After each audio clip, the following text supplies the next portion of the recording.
started on this video. Let me just get it up on my iPad. Alright, so I have a USA Today newspaper, and there are a couple of stories on here, so let me just tell you what stories we have. There is more remains found in ruin. Recovery resumes after standing section leveled. Oh, that has to do with the Florida building collapse. Now, the main story, which is the one that has like the big picture here, is two missing sisters. One bizarre note: for 20 years, a family has asked, "Where are our girls?" That one sounds interesting. Now, the next one that we have, this one is down here. It's called Key Cases on Politics Expose 6-3 Divide on Supreme Court. Alright, so I am going to go ahead and read from the main story here. Let's see what this is about. Chicago. The note sat on the back of Tracy Bradley's couch when she returned home from work late that morning. Written by her 10-year-old daughter, Tyonda. The note said she and Diamond, her 3-year-old sister, had run by the store and to a park on Chicago's south side. Something was off about the note. Everything, the spelling, the grammar, was too perfect for a girl attending summer school to improve her reading and writing. It was also unlike Tyonda to leave a note. Even if the girls had left the apartment, Tyonda would have called her mom's cell phone. This is something that the girl's aunt said. "I'm quite sure whoever took them, she was very comfortable with them." Okay. The Bradley sisters were gone.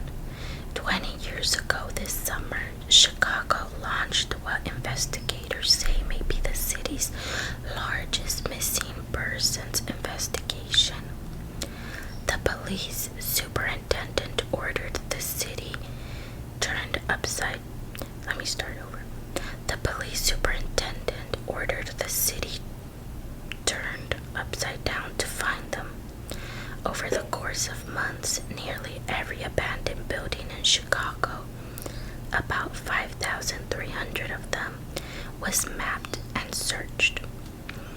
Sewers, dumpsters, forests, lakes, and rivers were dredged and scoured. More than 100 sex offenders were interviewed. Everyone was on duty. In the hunt for the girls,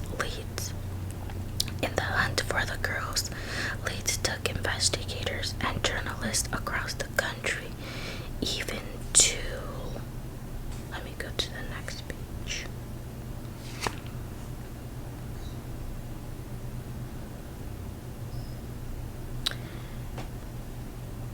Even to Morocco, chasing possible sightings. Enough tips to fill 25 filing cabinets, but as the time stretched 2 weeks, months, and years, no sign of the girls ever turned up. It was an odd case to catch the city's attention. 2 young black girls had gone missing from a high-crime and impoverished area of Chicago. Often, when young black children are missing, authorities write them off as runaways, and their cases are unlikely to grab high-profile investigators and media attention. According to investigators and missing person experts, an organization and organizations. So when Chicago police initially labeled the Bradley girls' case as missing, not abducted, the family was irate. The case was reclassified as missing/endangered as it remains. I didn't want the community to overlook it like, oh, it's 2 kids ran away. Sheila Bradley Smith, the girl's great aunt, told USA Today. No, these kids were taken. Black children, then as now, are reported missing more often than children of other races. Through Census Bureau data shows, though Census Bureau data shows black kids make up just 16% of the population under 18, more than 36% of missing juveniles in 2020 were black, the latest FBI data shows. For the Bradley sisters, pressure from family members along with the girls' ages changed the narrative. What could have been a short mention on the evening news soon led the front pages of city papers and made national news and crime shows. After each airing of the story, more tips would come in. Some leads seemed promising, some still do, but no arrests have been made and no charges have been brought in the case. The investigators into the girls vanished moved quickly at the start, zeroing in on a man close to the family who gave detectives reasons to suspect him. But the case against him is too circumstantial, and the probe remains with the cold case and homicide unit in the same headquarters where it began. 2 decades later, a family and a city ask, where are they? USA Today interviewed a dozen people familiar with details of the case, including detectives, officers, and other law enforcement officials who worked or are working the investigation. Many sources, fearing for their safety or their careers, as not to be named in the story. A little mama and a sweet girl. When the girls went missing July 6, 2001, that's tomorrow, or no, actually today is July 6. How crazy is that?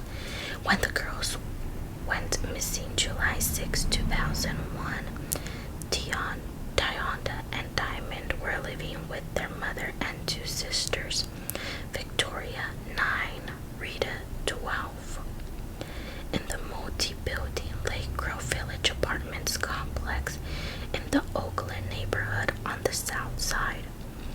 The girls' school, a handful of parks, and Lake Michigan were all within a few blocks. Tracy Bradley, their mother, is the eldest of 9 siblings, and dozens of family members lived in the area. One of their aunts, April Jackson, brought them to work with her at Robert Taylor Park, where they took dance and gymnastic classes.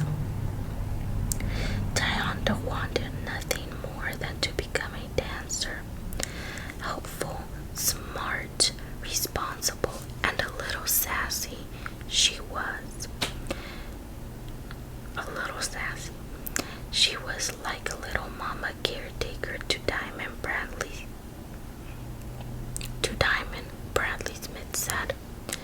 Diamond was a quiet, humble little girl who always had a sweet little smile.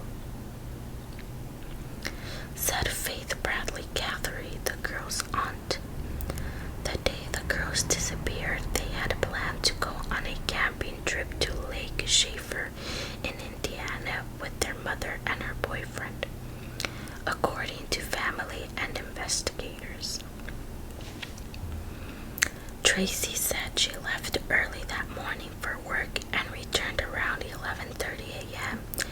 to find Tyonda and Diamond gone. She searched the neighborhood and called her family, friends, their school, and other places where the kids could have been. Security cameras at the entrance of the apartment complex didn't catch anything. The cameras had been pushed upward, according to the family's private investigator, who goes by the name P. Foster and has worked the case pro bono for 20 years.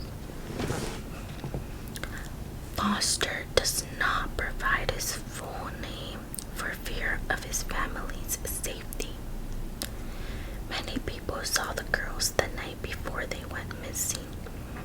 The sisters were at the apartment when Tracy had two friends over to drink and watch the Cubs baseball game. The friends were questioned twice, and they both said the girls were at the home when they left around 10 p.m. Tracy's boyfriend came to the apartment around 3 a.m., stayed for a bit, then took Tracy to work around 6:30 a.m., according to investigators. Tyonda and Diamond were left alone under strict orders from their mother not to let anyone, no matter who they were, into the apartment. Classmates said they saw Tyonda and Diamond at the nearby Doolittle Elementary School playground that morning, according to family. According to family, Tyonda left a voicemail on her mother's cell phone around 8:17 a.m., asking if she had permission to let a man in. Tyonda used a first name in the message that both Tracy's boyfriend and the neighbor shared. The girls, however, regularly called the neighbor by a nickname. The boyfriend confirmed to USA Today he took Tracy to work that morning, but denied showing up at the apartment later. Family alleged Chicago police accidentally deleted the voicemail off the cell phone when they brought it down to the station. That sounds a little suspicious. Law enforcement sources say they've never heard it and could not confirm that an officer deleted the message. Investigation leads to suspects. Initially, investigators homed in on Tracy Bradley's boyfriend, who was close to the girls. That day, July 6th, police took Tracy and her boyfriend in for about 22 hours of separate questioning. They both took a lie detector test and passed, police sources said. Foster, the family's detective, said the boyfriend's test was inconclusive. Tracy and her boyfriend quickly got lawyers, closing opportunities for investigators to talk openly with them. Police and the FBI still remain in periodic touch with both. USA Today is not naming the man because he has not been charged in the case. Tracy Bradley has not returned calls from USA Today. Several pieces of evidence pointed investigators in the boyfriend's direction. For one, investigators found hair matching Tyonda and Tracy's DNA in his vehicle's trunk. He told police he would sneak the girls into drive-ins in the city, although investigators said the closest drive-ins at the time were in the suburbs. The boyfriend offered law enforcement conflicting stories about his actions on the day the girls went missing. In an interview with USA Today in June, the boyfriend denied that he was involved with the girls being missing and that he ever took a DNA test to see whether he fathered one of Tracy's children. This is very strange. I don't know who did anything. I just know that said of the girl's disappearance. The man, 50, said he gave investigators his picture and videotapes of the girls and surrendered the keys to his car and house. In the garage, he said investigators found recently purchased rubber gloves, contractor trash bags, and bleach from Home Depot that investigators said could have been a way of cleaning up after the girls went missing. Police have the receipt for the purchase. That was 20 years ago, and everyone tried to blame me, he said, adding that all three of them, the family, investigators, and the media, ganged up on him because they couldn't solve it. The family and investigators had other suspects. A man who was a registered sex offender and spent time around the girls dedicated a book to them, Bradley Smith said. Some family members said Tracy gave $5 to a relative that day to go watch the girls at the apartment. Others alleged the neighbor for whom the girls had a nickname suggested something bad would happen to them if Tracy kept leaving them alone. Then there's the theory a Moroccan man, rumored to be Tayonda's father, had something to do with it. According to family, the children reported seeing the girls on the playground that morning said they saw a fair-skinned man in a trench coat approach the girls and speak briefly with Tayonda. The tip led a reporter to travel to Morocco to search for the girls, to no avail. The family has suspicions about the note Tayonda wrote. According to forensic tests by the FBI in 2001, Tayonda did indeed write the note found on the couch and not under duress. That's why the family suspects Tayonda was coached by someone she trusted in writing the note. Her writing a full letter with correct grammar, it's not appropriate for her, said Jackson, the girl's aunt. I'm quite sure whoever took them, she was very comfortable with them. A spokesperson for the Cook County State Attorney Office sent an email to USA Today in late June saying it has not been asked to review criminal charges related to the girl's disappearance, but was open to reviewing any information that is brought to us by law enforcement. The Chicago Police Department, which remains the lead agency in the Bradley sisters' missing person case, declined official interviews through the head of the department, New Affairs. July 6 marks 20 years since Tayonda and Diamond disappeared in those 2 decades. The number of detectives working the case dropped from more than 100 to one person working it part-time as he handles other cases. But many in the city never forgot. The family who held vigils for the first 40 nights after the girls went missing now holds an annual one. The 2 decades of searching has worn on members of the large family and caused rifts. Jackson partners with schools to host safety assemblies and help kids craft personalized ID cards. She worked with Walmart to put up missing children board in each of its stores nationwide. Victoria Bradley, the sister whose birthday is the day after the girls disappeared, said she hasn't celebrated in 20 years. Her mother, Tracy, suffers from panic attacks and often calls her daughter crying, Victoria Bradley said. Bradley Smith, the girl's great aunt and a missing persons advocate, has spearheaded most of the family's efforts to raise awareness about the girls. 10 tens of thousands of dollars in reward money was offered at the time the girls went missing, and the FBI still offers $10,000. The family set up several online and social media pages dedicated to the girls, tips, and false hopes poured in.